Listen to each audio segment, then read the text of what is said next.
O início de toda a história se passaria então durante aquele evento da tempestade que seria responsável pela destruição da Ilha da Caveira, a tempestade formada pelo Ghidorah, e então a gente teria um flashback onde veríamos a Gia perdendo a sua tribo de Iwis e a sua família durante uma inundação que estaria ocorrendo pelas fortes chuvas ali provocadas pela tempestade que estava assolando a ilha.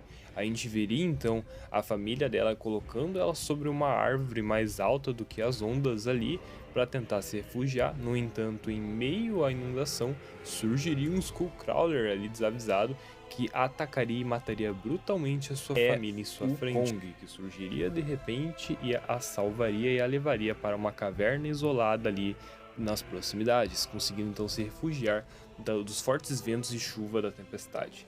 E a partir daquele momento, a jovem menininha que agora estava sozinha estava ao seu lado e sendo acompanhada pelo gigante Kong, que entende muito bem como é perder a sua família e se sentir sozinhos. A partir dali, os dois criam uma grande conexão que a gente vê no filme Godzilla vs Kong, e neste filme aqui seria ainda mais aprofundado e explorado. Até porque eu diria que este é o coração do filme, a relação entre essa jovem indígena e o gigante Kong. Então, eu sei que isso é um grande clichê, essa história de a criança e o seu amigo monstro, mas é um clichê que eu adoro, é um clichê que eu amaria explorar em um filme desses. Eu realmente cresci com várias histórias nesse tipo e eu adoraria brincar com algo assim. Uns anos depois dos eventos de Godzilla vs Kong, teríamos então uma entrada no padrão Monsterverse ali, mostrando noticiários, vídeos amadores e tudo mais sobre a situação pós-GVK. Veríamos a Apex sendo desmantelada, a gente veria que boa parte de suas tecnologias foram incorporadas pela Monarch, uma espécie de anistia que rolou ali entre as duas organizações. Veríamos que a imagem do Godzilla estaria sendo melhor trabalhada após isso, mas também veríamos que a repercussão pela descoberta da existência da Terra Oca sendo confirmada causaria então todo um grande impacto nos governos mundiais, que teriam muito interesse em explorar essa região até agora desconhecida e tentar tirar algum proveito, né, dessas áreas até agora não mapeadas e não colonizadas, né? Eles teriam então a intenção de invadir a Terra Oca e tomar os seus bens de lá. No entanto, a cena então progrediria para a gente ver que tudo isso aí na verdade está sendo transmitido de fundo de uma reunião com os principais governantes do mundo, o exército e a Monarch, e ali a gente viria então a discussão sobre o que fazer com a Terra Oca, com os governos mundial querendo invadir o local, obviamente, para tentar tomar ali o que tiver de lá e tudo mais, e a Monarch tentando interceptar, dizendo que as coisas não funcionam tão bem assim, que existe todo um ecossistema lá embaixo, extremamente frágil e complexo, ecossistema esse que é controlado e habitado por forças titânicas que eles sabem muito bem que são muito poderosíssimas, que já são realmente aterrorizantes fora de seu habitat natural. Então imagina no seu habitat natural, então, e é uma área totalmente desconhecida ainda para eles, e que a Monarch está progredindo sempre em tentar descobrir as melhores maneiras ali da humanidade conseguir então entender a Terra Oca, estudar a Terra Oca, mas sem interferir muito naquele mundo ali, né? A gente veria inclusive o Mark Russell aparecendo aqui e liderando esta reunião, né, representando a Monarch e tudo mais. A gente veria a construção de seu personagem aqui de fato, aonde ele defende os titãs, mas ao mesmo tempo entende que a descoberta de novos recursos naturais poderia ser muito bom para a humanidade entre si, mas realmente, né, teria que ser trabalhado a maneira como a exploração da Terra Oca seria feita, né?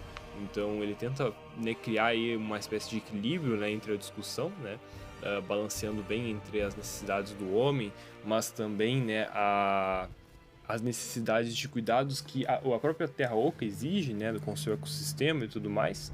A gente veria então que nem todo mundo da Monarch estaria disposto a cooperar para, digamos assim, compartilhar as descobertas e novos estudos que eles têm em relação à Terra Oca, Então daria a entender que o Mark, apesar de estar se esforçando para ter o controle da situação, a gente veria que nem tudo é tão simples assim. Parece que existe uma espécie de corrupção dentro da Monarch, mas isso é só sugerido, né?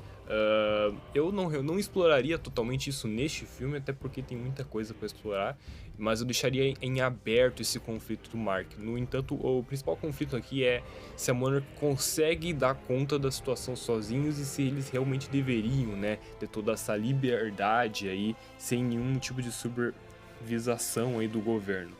O exército, por outro lado, quer invadir a Terra Oca ou tentar selar os túneis que dão acesso a ela, visto que nos últimos anos muitos titãs começaram a despertar e fazer baguncinha pela superfície. A gente veria então alguns trechos do Godzilla enfrentando alguns titãs, muitos daqueles que a gente viu, ou melhor, a gente não viu em Godzilla Rei dos Monstros. A gente veria aqui pequenos trechos de lutas que o Godzilla estaria travando para proteger, né, a superfície e estabilizar o equilíbrio da ordem natural.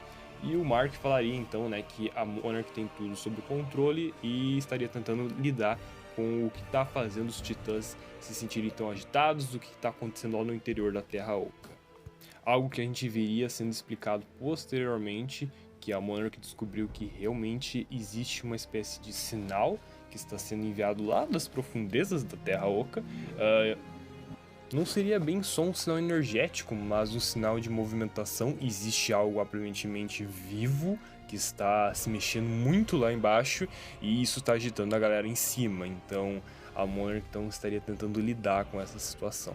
Voltaríamos para a Terra Oca, agora com magia mais velha após os eventos de GVK e vivendo ali no posto avançado que monitora o Kong e também agora o posto principal da Monarch dentro da Terra Oca, onde lá eles estudam, catalogam e também avaliam todo o ambiente ali inexplorado ali da Terra Oca, né?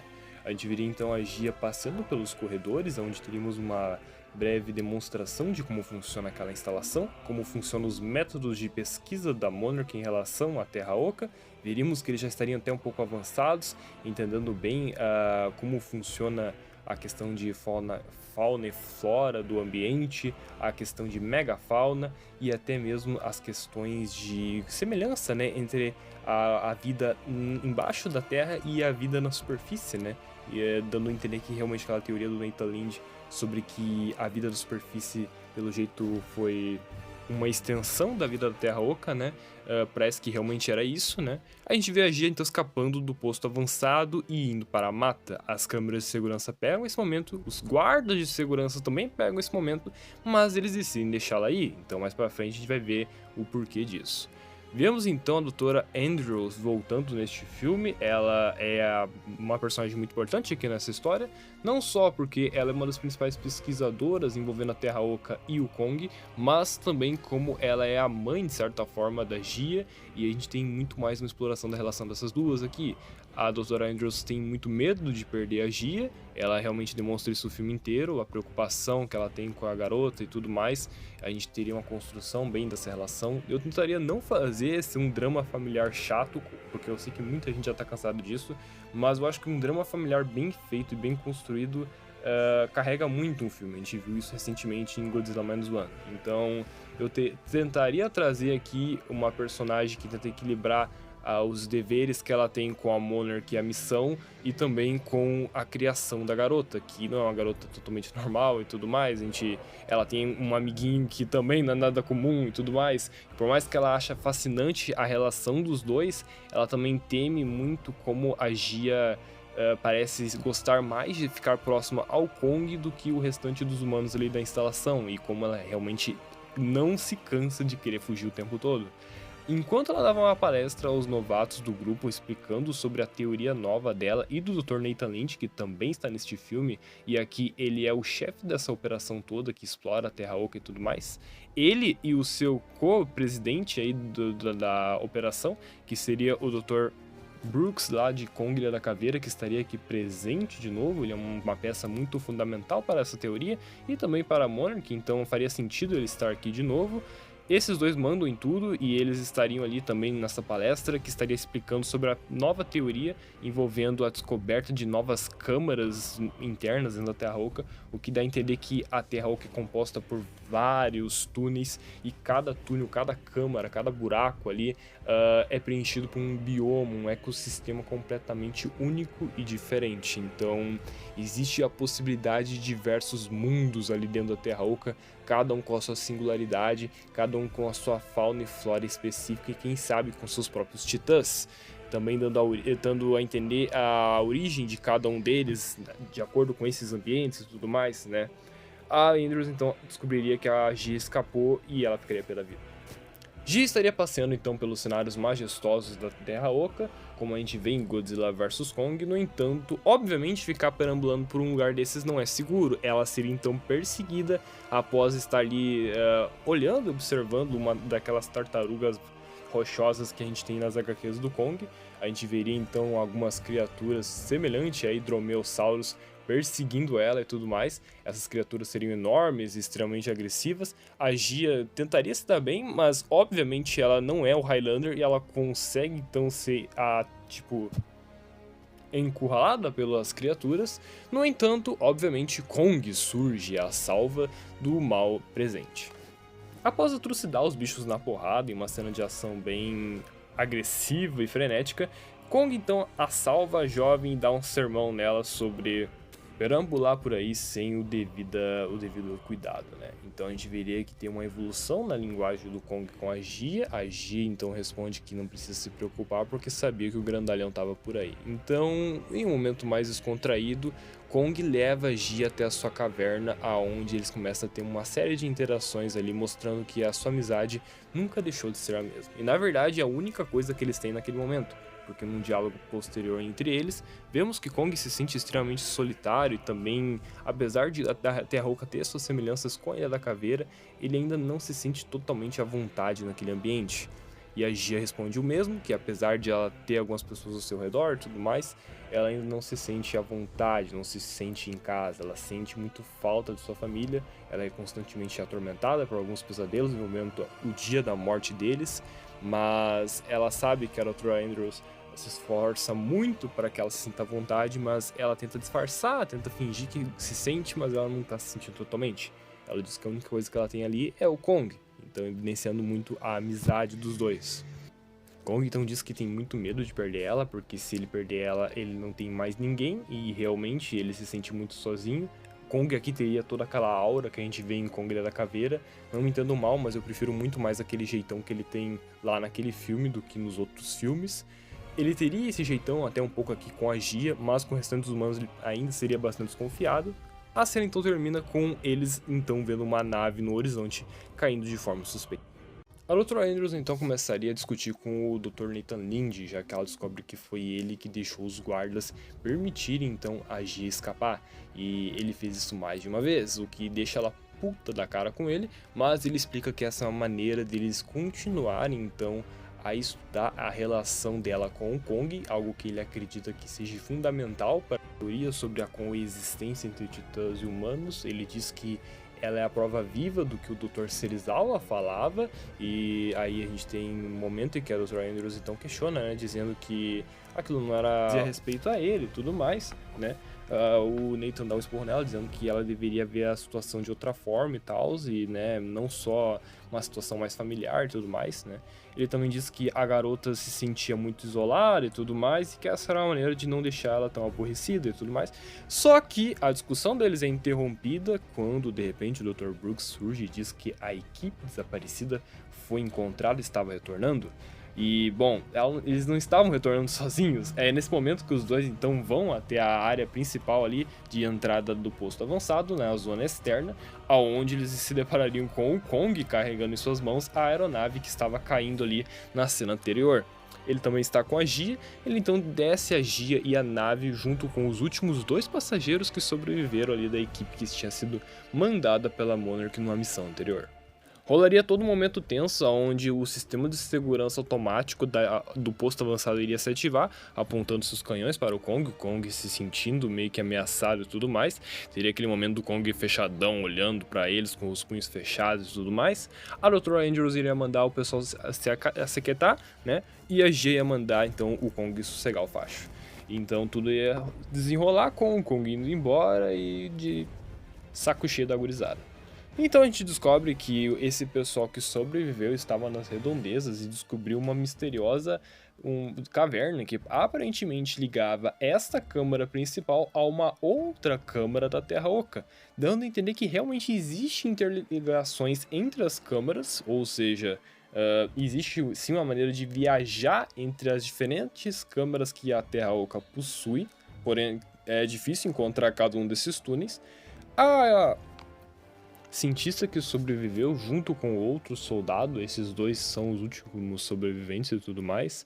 Essa cientista em específico, ela é responsável por estudar então alguns artefatos humanos que foram descobertos ali na Terra Oca, o que dá a entender que existiam civilizações antigas de humanos que conviveram não só com titãs, mas com todo aquele mundo da Terra Oca, e essa mulher é responsável então por estudar toda essa parada, né?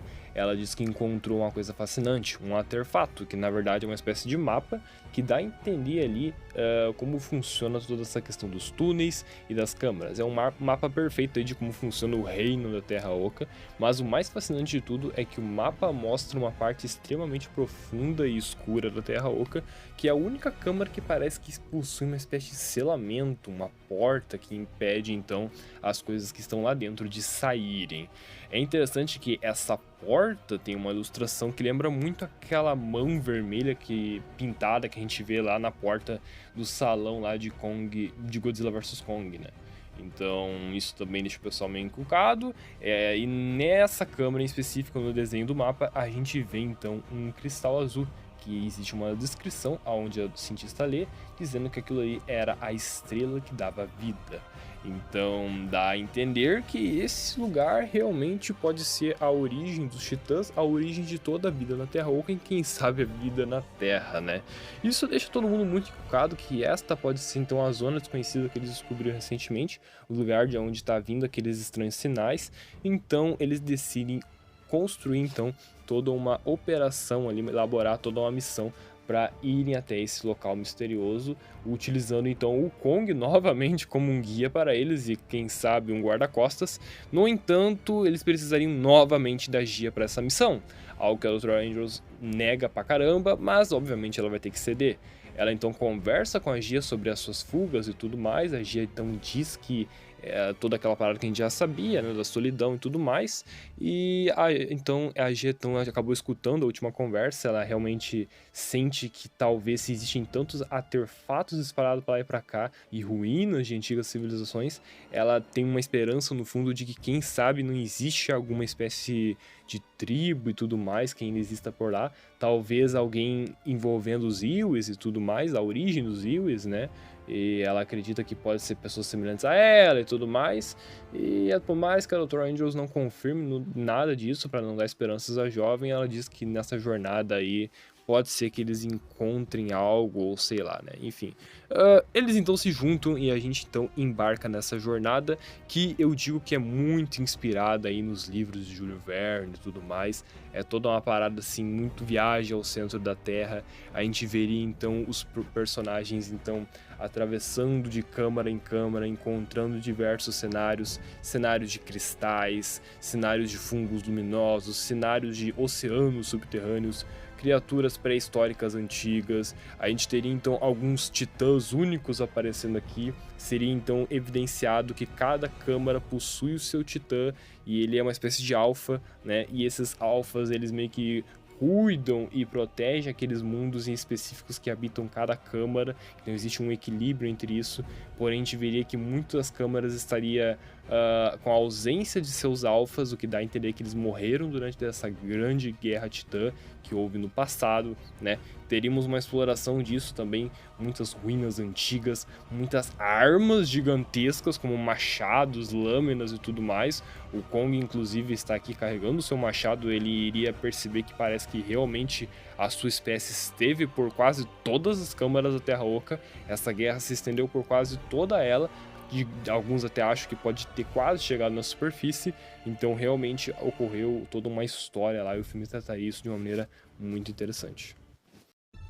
Após um bom tempo ali, eles vagando pela imensidão da Terra Oca, teremos então algumas sequências de Kong e seus companheiros encontrando então algumas criaturas no caminho, sabe, algumas criaturas novas e tudo mais. Chegam a parte em que eles estão se aproximando da região mais profunda e interna da Terra Oca, e aí eles encontram todo um novo bioma aí cavernoso. Um bioma de caverna, tá bom? Mais rochoso, com rios de magma e tudo mais. E lá eles encontram um cemitério de ossos com o que parece ser ossos de titãs antigos. Aparentemente ali foi um local onde ocorreu um grande episódio de guerra titã, aonde tive muitas ossadas de Godzillas antigos, ossadas de Rodans antigos, de Behemoths antigos, ossadas de Kongs antigos também. E a gente vê aparentemente ali alguma coisa que estava meio que viva, e eles percebem que realmente havia um titã vivo ali no meio. Titã esse que eu não detalhei exatamente qual era, porque eu fiquei meio em dúvida sobre o que eu usaria com ele. Eu pensei sinceramente em usar algum kaiju clássico da Toho aqui nessa parte.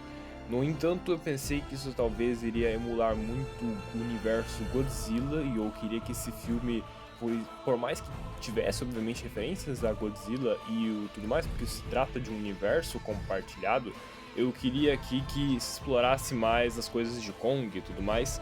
No entanto, eu pensei sinceramente em trazer um dos meus favoritos aqui, trazer o King Caesar. No entanto, eu fiquei pensando nessa parada, né, de que o King Caesar é um personagem mais do núcleo do Godzilla.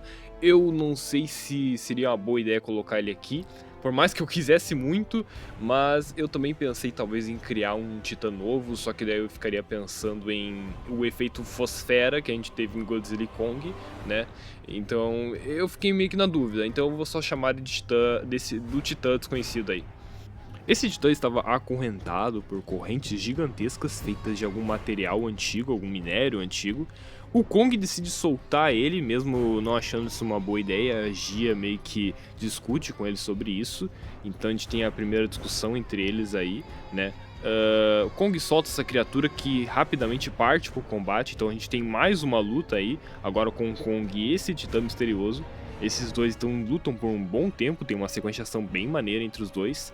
No entanto, a briga cessa com o Kong tentando se comunicar com esse titã, e esse titã vendo aí que o Kong parece ser diferente dos outros Kongs do passado, que seriam bem mais agressivos a ele e tudo mais.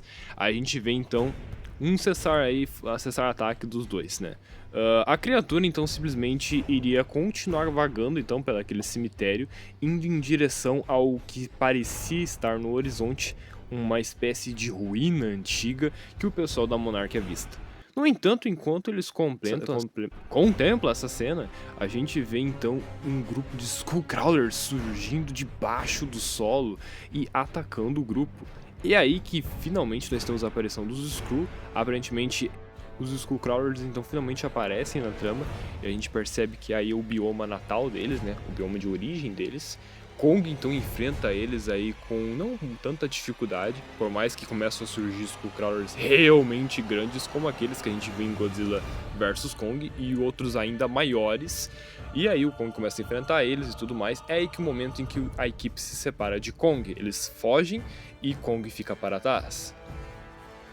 Após derrotar um grupo grande de Skullcrawlers, Kong tenta procurar por Gia, mas no meio do caminho ele encontra algo ainda mais interessante. Ele encontra um filhote de sua espécie, com o pelo levemente mais claro do que ele.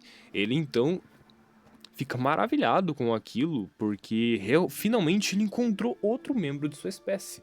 No entanto, era um solitário macaquinho, que aqui não é o Suco, e eu não acho que seria o Kiko. Poderia ser um novo tipo de personagem, mas que desempenhasse o mesmo papel desses dois personagens anteriores. Esse pequenininho macaquinho fugiria de medo do Kong, mas o Kong iria tentar ajudar ele ali e tudo mais. A gente viria que esse pequeno macaquinho estava perdido e tudo mais. O Kong iria se comunicar com eles, né, com ele, e daí eles então teriam um momento de interação entre os dois, aonde esse macaquinho aos poucos iria ficar mais à vontade com o Kong.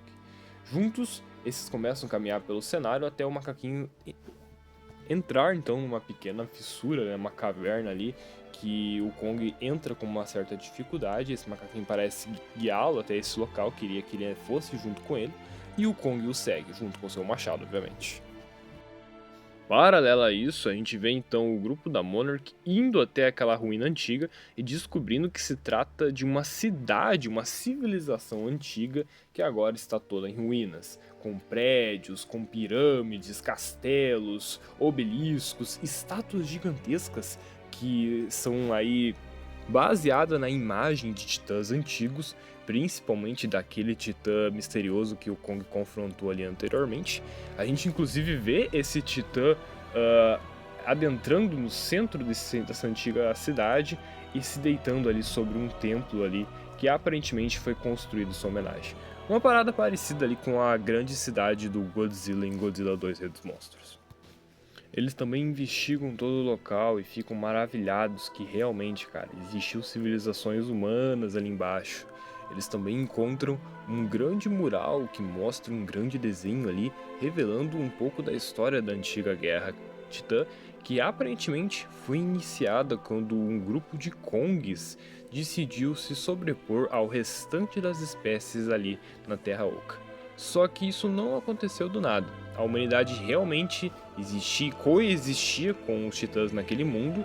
No entanto, a espécie do Kong convivia de uma forma mais próxima com eles, tão próxima que um membro, uma espécie de subespécie ali de Kong, digamos que começou a demonstrar um estranho fascínio pelas criações humanas, armas e tudo mais. A maneira como os humanos utilizavam inclusive outras espécies como gado, e ele achava interessante esse tipo de coisa. Ele então quis replicar isso com a espécie do Kong, de certa forma argumentando que esse seria um grande passo para a evolução da espécie, um passo de tornar aquele grupo de macacos gigantes uma grande sociedade, talvez uma grande civilização, uma maneira de transformar eles ali em uma espécie dominante naquele território. Um território em que aparentemente havia uma paz entre todas as espécies, uma harmonia ali, um equilíbrio, mas esse membro em específico não queria isso. Ele acreditava que tinha que ter uma hierarquia, que tinha que ter alguém ali no topo dessa pirâmide. E este ser, sim, seria o vilão do filme. Não é o Scar King, quer dizer, ele é meio que inspirado, mas é uma versão melhorada do Scar King, que aqui a gente chamará de Ares.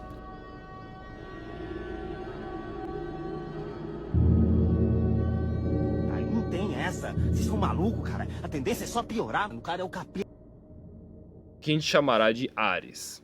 Ares, que na mitologia grega é o deus da guerra, e aqui não seria muito diferente. Um primata grande, com músculos mais atrofiados, mais finos, braços bem longos, mãos gigantescas com garras afiadíssimas nas pontas. A gente teria então esse macacão gigante com presas afiadas, um pelo mais avermelhado e uma mandíbula semelhante ali à de primatas como babuínos ou mandris, uma mistura ali de chimpanzé com orangotango, com mandrios e babuínos e tudo mais. Essa criatura gigantesca então iria de certa forma levar os Kongs a este caminho sombrio. Inclusive, eles começam a querer usar a energia dos cristais que dão a vida à Terra Oca como uma maneira de alimentar ferramentas e armas que eles criaram. Então, quando eles começam a sobrepor outros titãs e querer invadir outras câmaras, é aí que Godzilla e sua espécie entram. Eles eram uma espécie que não lutavam juntos e raramente faziam isso. No entanto, essa ocasião obrigou eles a se unirem. E aí, meu amigo, começa a Grande Guerra Titã. Que a gente sabe como termina, né? Obviamente os Kongs perdem, uma boa parte é eliminada e o que sobrou acaba sendo exilado para a superfície, indo em direção à Ilha da Caveira, que são os ancestrais ali do Kong que a gente vê nas HQs e tudo mais. A gente vê então que Ares e o seu exército resistiram bastante tempo, até finalmente terem encontrado a estrela que dá vida. No entanto, ele acabou sendo selado nessa mesma caverna, aparentemente morto, e com essa civilização ali que estava ali próxima, sendo responsável ali por conter ali a caverna onde aparentemente ele foi derrotado por Godzilla e outros titãs.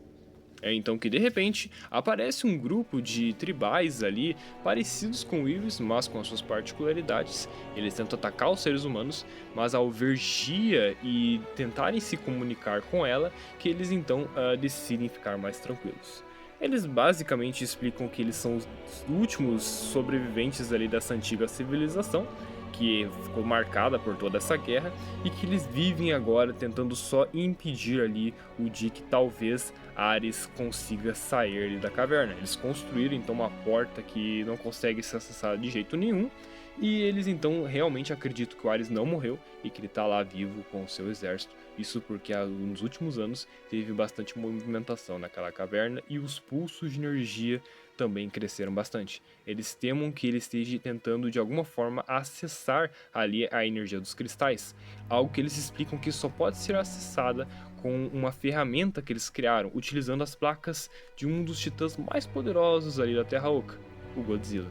E é aí que o pessoal entende que realmente o machado do Kong tem essa função. E por azar deles, eles acabam pensando que talvez o Kong possa estar ali próximo ali, e que se o machado cair nas mãos desse titã perigosíssimo que é o Ares, a coisa pode feder.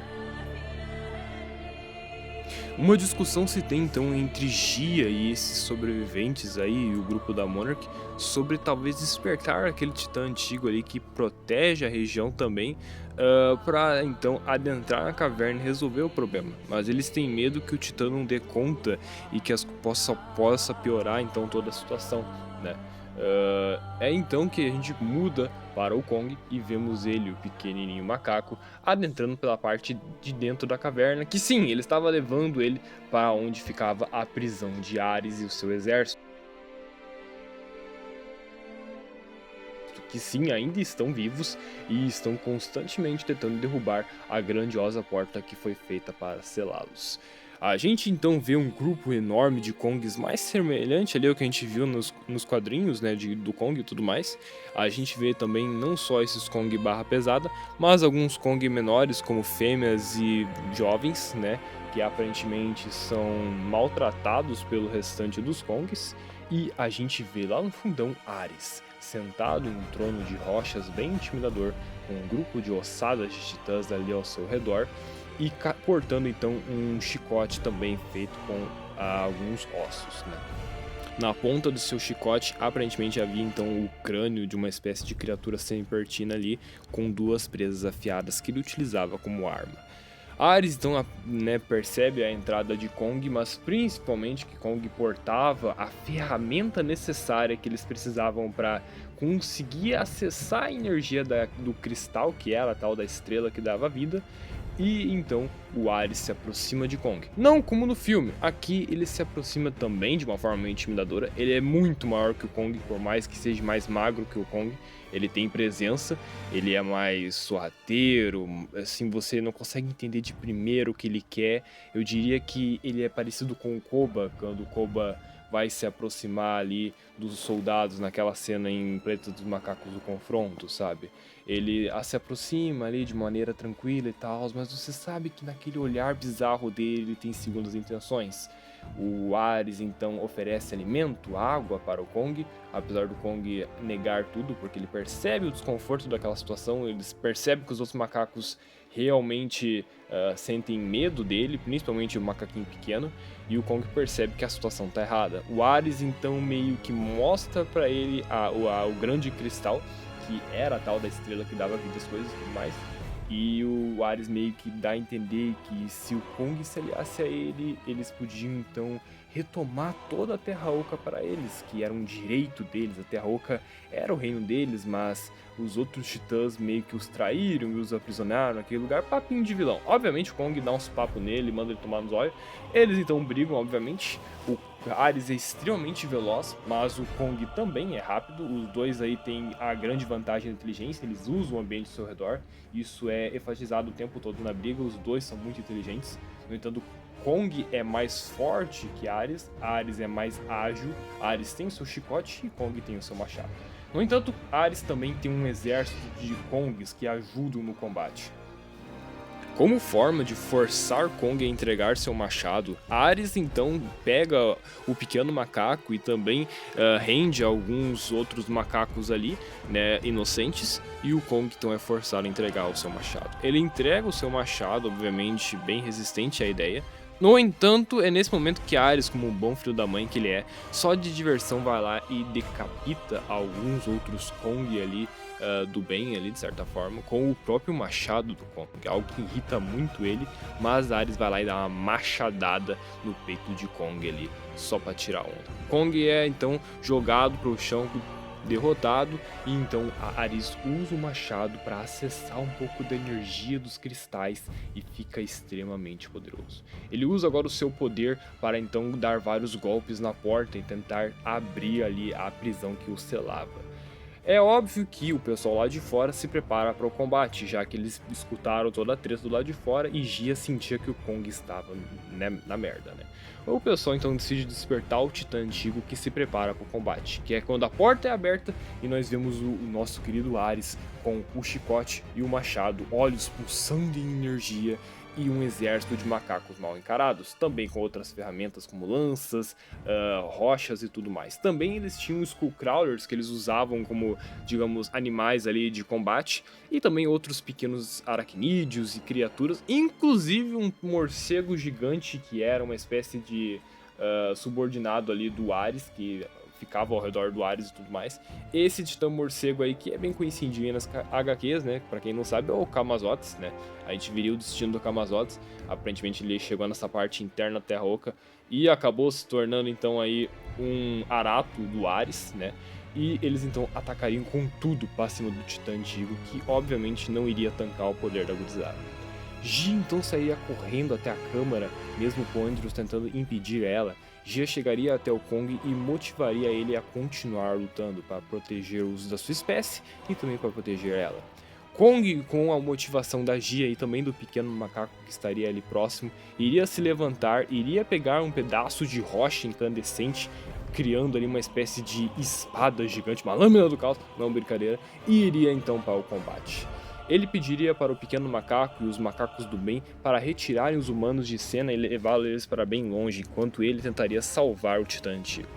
Obviamente rolaria toda uma puta briga muito louca ali, o Titã Antigo e o Kong iriam se aliar, iriam dar um pau nos Skullcrawler e dos macacos do mal. Ares iria ver isso, então iria partir para cima dos macacos do bem, mataria quase todos, e quando ele estaria prestes a matar o macaquinho e os seres humanos que estariam sendo protegidos pelo pequeno macaco, Kong iria dar uma fúria espartana aí da vida, iria sair passando o rodo em geral, mataria o Camazotz com facilidade, passaria até o Ares, então teria uma puta briga dos dois ali. Ares com o machado e o chicote, e o Kong com a lâmina do caos ali, barra lâmina do Olímpios ali da Terra Oca, e então teria briga e tudo mais, os caras iriam ali ficar assistindo, e o Kong venceria então Ares, junto com a ajuda aí do Titã Antigo e tudo mais.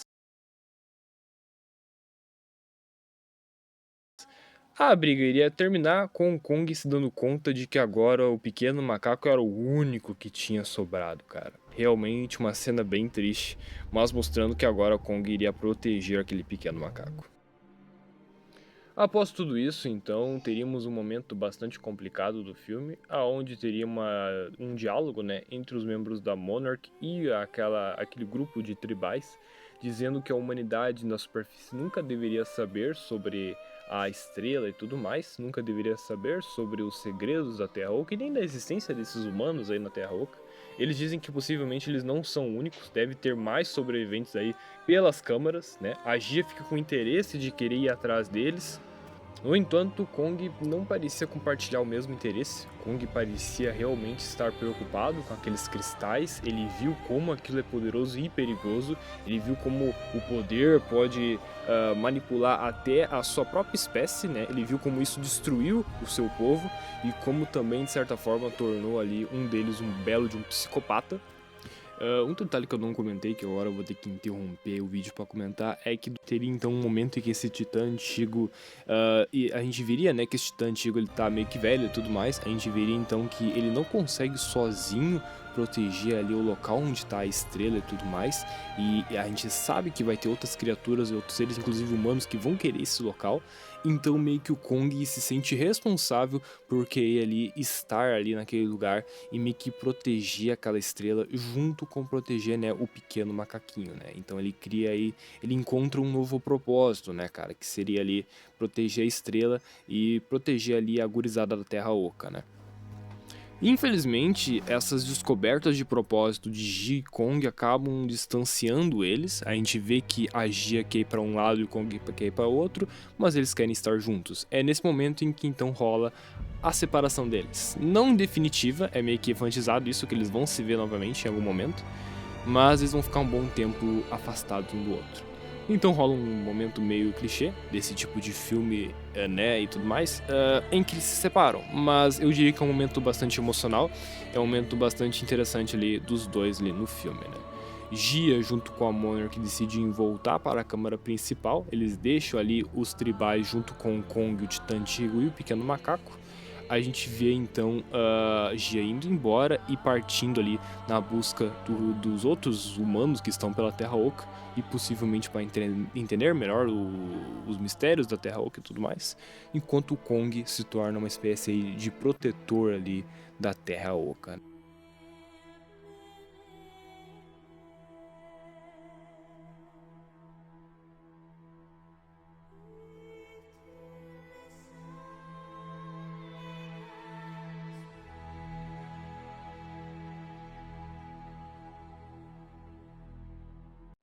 Tecnicamente a história é essa, eu sei que não é lá essas coisas, mas é basicamente o que eu faria, não exatamente assim, talvez com detalhes diferentes aqui e ali, mas eu basicamente daria mais ênfase aí para o Kong, Terra Oca e tudo mais. Eu acho que se GXK fosse basicamente isso, teria sido melhor. Eu diria que as partes mais funcionais daquele filme são as partes do Kong. Eu acho que se o filme fosse menos um Godzilla e Kong e mais um Kong 2 teria funcionado muito melhor. E é isso, pessoal. É basicamente isso. Eu não tô atacando o diretor nem sua equipe, eu não tô mostrando que eu sou melhor que eles, nem nada. Eu sou um roteirista amador, praticamente. Mas é apenas um exercício de criatividade, é um exercício aí criativo que eu tô mostrando aí pra vocês, né, cara? Então é isso. Dá um apoio aí se vocês querem ver mais esse tipo de coisa. Se vocês não querem, tudo bem, né? A gente não continua. Mas aí foi uma tentativa, né, cara? Eu espero que vocês tenham gostado. E é isso, pessoal. Até o próximo vídeo.